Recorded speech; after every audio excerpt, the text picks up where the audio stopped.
Hello students. आज हम लोग संस्कृत में पाठ 6 पढ़ेंगे। हमारे पाठ का नाम है देश रत्न डॉक्टर राजेंद्र प्रसादा। बेटा नाम से ही आपको पता चल गया होगा, आप इनको जानते होंगे, आप इनके बारे में भी सुने होंगे। बेटा ये हमारे देश के पहले राष्ट्रपति हैं और इनको देश रत्न भी प्राप्त हुआ है। जो देश के द्वारा सम्मानित किया जाता है उसे देश रत्न कहते हैं। और बेटा ये हमारे देश के प्रथम राष्ट्रपति भी हैं और एक बहुत ही अच्छे पुरुष भी हैं। इन्होंने देश की सेवा की, बहुत अच्छे अच्छे काम किए। यही सब बताने के लिए इस पाठ में इनके बारे में दिया गया है। आज हम लोग इन्हीं के बारे में पढ़ेंगे। तो बेटा ये क्या थे, इनका जन्म कहाँ हुआ था, इन्होंने क्या क्या पढ़ाई की थी, इनके जीवन में कैसे कैसे उतार चढ़ाव आए, इन्होंने देश के लिए क्या क्या किया, उन्हीं सब चीज़ों के बारे में आपको इस पाठ में बताया गया है। ठीक है ना। तो चलिए हम लोग इस पाठ को पढ़ते हैं। देखिए मैंने चित्र भी लगाया डॉक्टर राजेंद्र प्रसाद जी का। ये हमारे देश के पहले राष्ट्रपति हैं। चलिए हम पढ़ते हैं। पहला पैराग्राफ हमारा क्या दिया गया है। देश रत्न डॉक्टर राजेंद्र प्रसाद स्वतंत्र भारतस्य प्रथमा राष्ट्रपति आसीत्। देश रत्न डॉक्टर राजेंद्र प्रसाद स्वतंत्र भारत के प्रथम राष्ट्रपति थे। देश रत्न डॉक्टर राजेंद्र प्रसाद स्वतंत्र भारत के प्रथम राष्ट्रपति थे। तस्य कार्यकालः प्रायः 10 वर्षाण्यः आसीत्। उनका कार्यकाल प्रायः 10 वर्षाणी मतलब बेटा होता है 10 वर्ष का। उनका कार्यकाल प्रायः 10 वर्ष का था। तस्मिन् समय देशस्य उत्तमः प्रगतिरा आसीत्। फिर क्या बोल रहा है, उनके समय देश में उत्तम उन्नति हुई थी। जब बेटा वो देश के राष्ट्रपति थे तो हमारे देश में बहुत ही ज़्यादा प्रगति हुई थी। तो कह रहा है कि उनके समय देश में उत्तम उन्नति हुई थी। प्रगतिरा आसीत् मतलब बेटा होता है उन्नति हुई थी। ठीक है।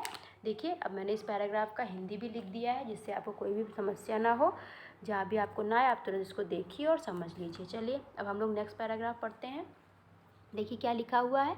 राजेंद्र प्रसादस्य जन्म 1884 ईस्वीये दिसंबर मासस्य तृतीये दिनाङ्के बिहारस्य सारण मंडले जीरादेई ग्रामो अभवत्। देखिए क्या कह रहा है।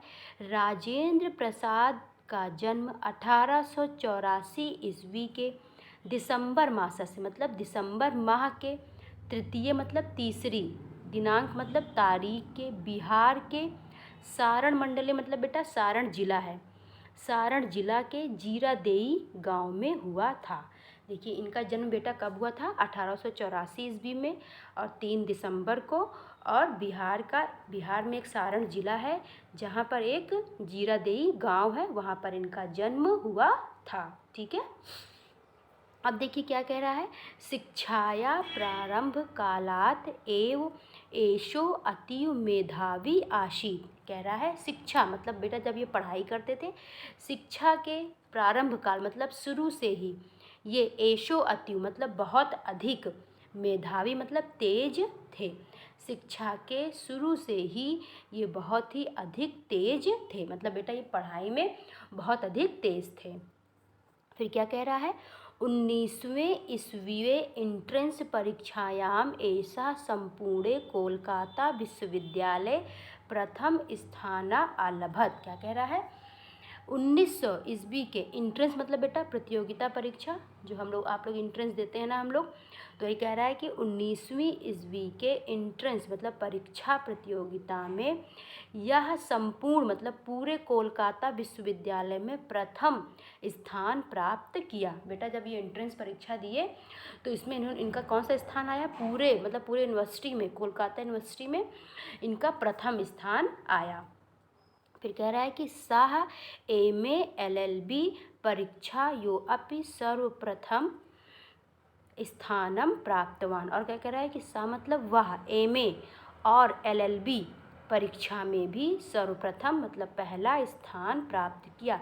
बेटा एंट्रेंस में तो ये फर्स्ट आए थे और MA का बेटा और LLB जो जिससे वकील बनते हैं, MA और LLB की परीक्षा में भी ये क्या हुए, प्रथम स्थान को प्राप्त किया। ठीक है। अब देखिए क्या कह रहा है आगे, सर्वे तस्य योग्यतां विद्यता च मुग्धा आसन।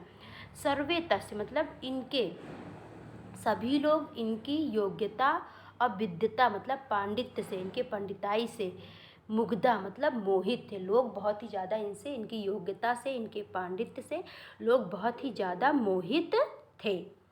शिक्षायां समाप्य सा अदो कोलकाताया ततः पटना नगरे उच्च न्यायालय अधिवक्ता अभवत। अब क्या कह रहा है, शिक्षायां मतलब शिक्षा को समाप्त करके, सा मतलब वह, आदो मतलब बेटा पहले, कोलकाता के पटना नगर के उच्च न्यायालय, अधिवक्ता मतलब बेटा वकील, वकील बने। बेटा जब इन्होंने पढ़ाई समाप्त कर ली तो ये सबसे पहले क्या किए, शिक्षा को समाप्त करके पहले कोलकाता के पटना नगर में उच्च न्यायालय में वकील बने। ठीक है।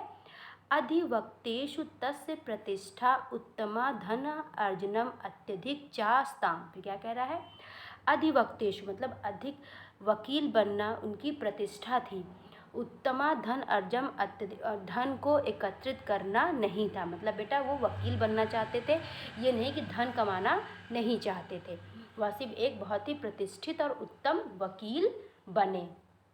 ठीक है। अब देखिए यहाँ तक ये मैंने पढ़ा दिया, इसका हिंदी भी मैंने फिर भी लिख दिया है जिससे आपको कोई भी समस्या ना हो और आप अच्छे से इसको पढ़ सकते हो। ठीक है ना। चलिए हम लोग इसका थर्ड पैराग्राफ पढ़ते हैं। थर्ड क्या बोल रहा है, परंतु महापुरुषाणाम जन्म आत्म सुखाय न भवन्ति। परंतु महापुरुषों का जन्म आत्म सुख नहीं है। बेटा जो महान पुरुष होते हैं वो हमेशा कुछ ना कुछ करते रहते हैं, इसलिए उनके जीवन में सुख नहीं रहता, वो हमेशा प्रयत्न करते रहते हैं। इसलिए कह रहा है कि जो महापुरुषों का जन्म है वो आत्म सुख नहीं है। महापुरुषा स्तु सर्वेषां सुखाय हिताय च जीवन्ति। महापुरुष हमेशा सुख और हित ही जीते हैं, सुख और हित में ही जीते हैं। बेटा वो हमेशा अच्छे कार्य करते हैं और हमेशा सुख प्राप्त करते हैं और हमेशा हित वाले कार्यों को करते रहते हैं। फिर क्या बोल रहा है, 1917 ईस्वी बिहारस्य चंपारण गांधी महोदया आंग्ल शासनम विरुद्ध आंदोलनम प्रारब्धवान। 1917 ईस्वी के बिहार के चंपारण में गांधी महोदय से आंग्ल शासन मतलब अंग्रेजों के विरुद्ध आंदोलन प्रारब्धवान मतलब बेटा शुरू किया। 1917 को बिहार के चंपारण में अंग्रेजों के विरुद्ध गांधी के साथ आंदोलन शुरू किया।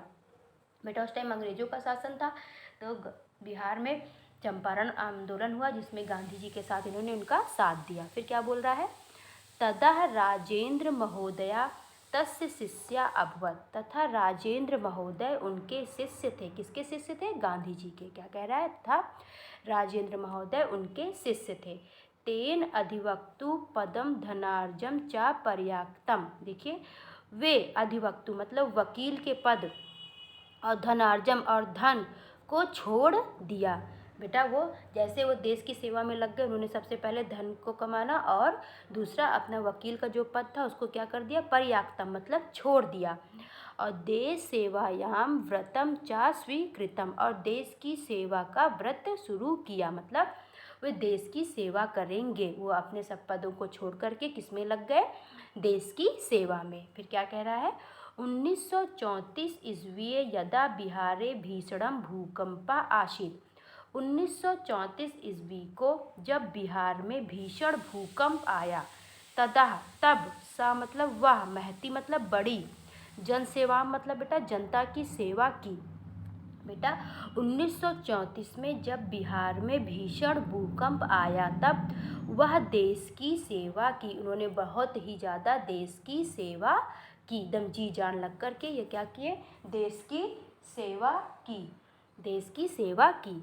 ठीक है। ये देखिए मैं इसका हिंदी भी लिख दी हूँ और आपको जो लाइनें समझ में नहीं आएगी आप इसको अच्छे से पढ़ सकते हो। और बेटा मैं आपको यही 3 पैराग्राफ ही आज इस वीडियो में बनाई हूँ। नेक्स्ट वाले वीडियो में हम इसके 2 और जो पैराग्राफ बचे हुए हैं उसको बनाऊँगी। आप लोग वीडियो को अच्छे से पढ़ोगे, एक एक लाइन के अर्थ को समझोगे और आपको अच्छे से पाठ समझ में भी आ जाएगा। ठीक है बेटा, ओके।